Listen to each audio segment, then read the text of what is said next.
This conference will now be recorded. Hello, everybody. Welcome back. My name is Dr. Doug Smith, and it is once again time for our daily podcast. We are here Monday through Thursday, 1 to 1:10, 1:12, 1:15. We don't want to take up too much of your time. We do thank you for your time and attention. Please go ahead and like and subscribe to us. If you have any questions, send me an email. I'm very easy to approach, and quite frankly, I like to hear what the questions are because it helps give me some guidance on what you guys want to know. All right, so. Um, in terms of podcasts, today's a big day.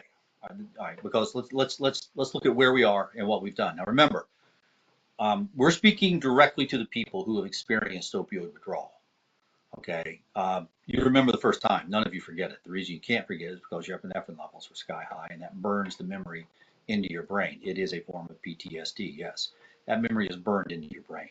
Okay, and you knew that this wasn't just craving to get high. This was a state of being you've never experienced before. I have personally never experienced, but I do believe you guys when you tell us it's so horrible that's unimaginable. Words just don't exist to share the depth of the horror that you guys have experienced.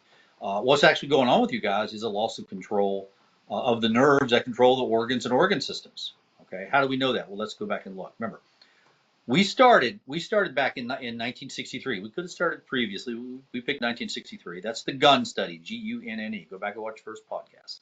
And what Gunn did was the easiest thing in the world. He took six rats, put them into opioid withdrawal, and after 2 days harvested their adrenal glands and weighed them and compared them against the adrenal glands of rats who had not experienced opioid withdrawal. And what Gunn found was, hey, the adrenal glands of the rats that had experienced 48 hours of opioid withdrawal, 2 days of opioid withdrawal, their adrenal glands were half empty. That was the first big clue. Gun, 1963. That's a long time ago. I was 3 years old. That was our first big clue. Okay.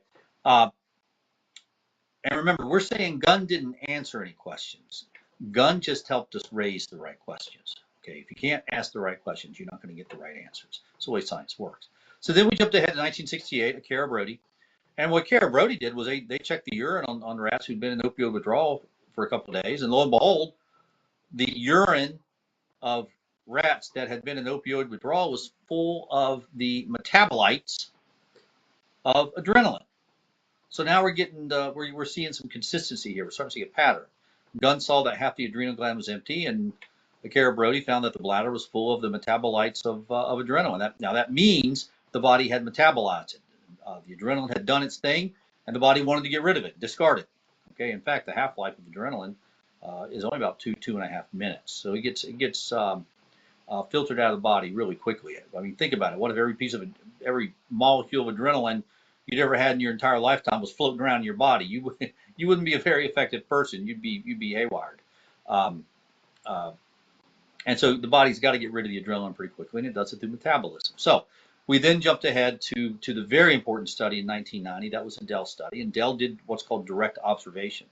Dell said, I know there's something going on with this adrenal gland, and I'm going to see it. So he built a little operating suite for mice. I can imagine doing that. And he got some mice dependent on morphine, and he took them into the little operating suite, and he put them to sleep, opened them up, cut open their bellies, isolated their adrenal glands, put little voltmeters, monitors on the nerves all over the place, and then give them some Narcan, put them right into withdrawal. And lo and behold, okay, Dell saw an immediate 400% surge, 400% surge, 400% surge in the activity in the nerve, specifically the adrenal, the nerve going to the adrenal gland.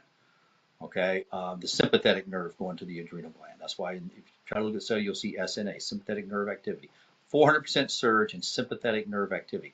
In other words, the body lost control of the nerve.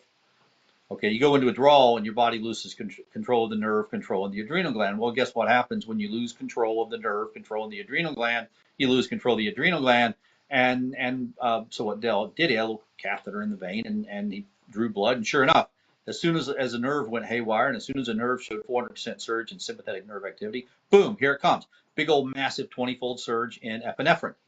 Okay, that's direct observation. Dell is now telling us exactly what happened to you when you went into opioid withdrawal. Your body lost control of the nerve controlling your adrenal gland, your body actually lost control of the nerves controlling a lot of things. Your body lost control of the nerve controlling the glands that keep your eyes moist, your nose moist, the sweat glands, the hair follicles on your skin, your heart rate, your bowels. The adrenal gland wasn't in isolated. It was just one of many organs that the body lost control of. That's what happens in opioid withdrawal. It's called autonomic dysfunction, dysfunction within the autonomic nervous system, not automatic, autonomic. We then saw the Chang study, also from 1990, which replicated important parts of the Dell study and showed that if you take out the adrenal gland, you don't get a surge in epinephrine. You don't get a surge in adrenaline. Okay, so we're sitting on some really heavy duty scientific evidence here. But it's great to work with animal models. It's fantastic to work with animal models. But you're always going to raise a question: what if you went over to humans? Would this hold in humans? Okay, when humans go into opioid withdrawal, do they lose control of their adrenal glands? When humans go into opioid withdrawal, are they seeing a big old massive surge in adrenaline in their blood system? Okay, and look at the study right there on the screen in front of you. Okay, that is a study done with humans.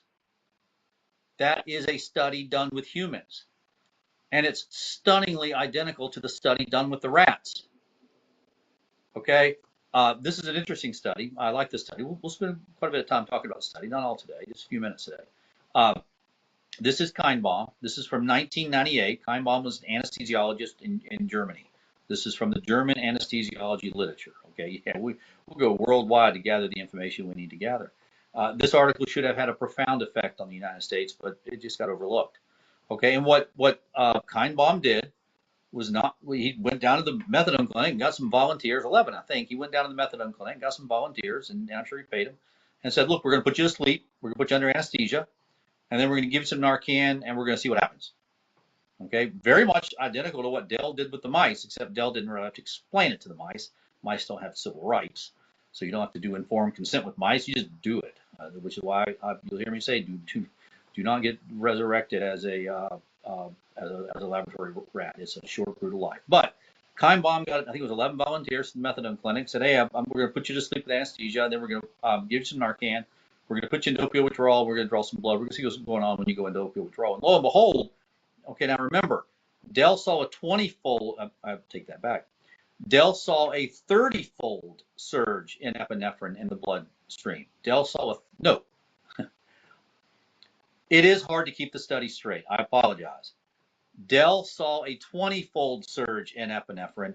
Kienbaum did the same thing and saw a 30-fold surge in epinephrine. There, I got it out right. I apologize if I confused you.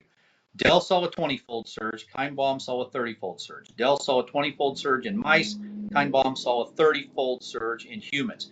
When Kienbaum gave the Narcan and immediately put the opioid-dependent humans into withdrawal, when Kienbaum put the opioid-dependent humans into withdrawal, same withdrawal you've experienced, okay, there was a 30-fold surge in epinephrine. In other words, the same thing's going on. Does the animal model hold? Absolutely. So we now have, I mean, this is just incredible science. Okay, we now have incredible science of what happened to you when you went into opioid withdrawal. And there's no brain disease involved. There's no dopamine theory of addiction in the brain. When you take an opioid, your brain gets a surge in dopamine. That surge in dopamine is so wonderful that it hijacks the entire brain, and now your entire existence is just chasing that high. That's not what happened to you. You know that's not what happened to you. You felt what happened to you, and you know that what we're saying here is making a lot more sense than what the psychiatrists and the addiction specialists are telling you. Okay, you lost control of your organ system. You witnessed it. Your eyes started to water. Your nose started to run. You started to yawn. Your heart was pounding. You started pouring sweat. The hair started standing on end. You lost control of your bowels. Okay, you didn't know it, but you also lost control of your adrenal gland. You didn't know it, but you were having a 20, 30-fold surge in the adrenaline levels in your body. How do we know that? Well, we know it from the studies. So we're going to hold here today. We're going to come back to the Kienbaum study again tomorrow. Okay. Any questions you have, send me an email. Please like and subscribe us. And thank you very much for your time and attention. And we will see you here tomorrow. Again, my name is Dr. Doug Smith, and thank you.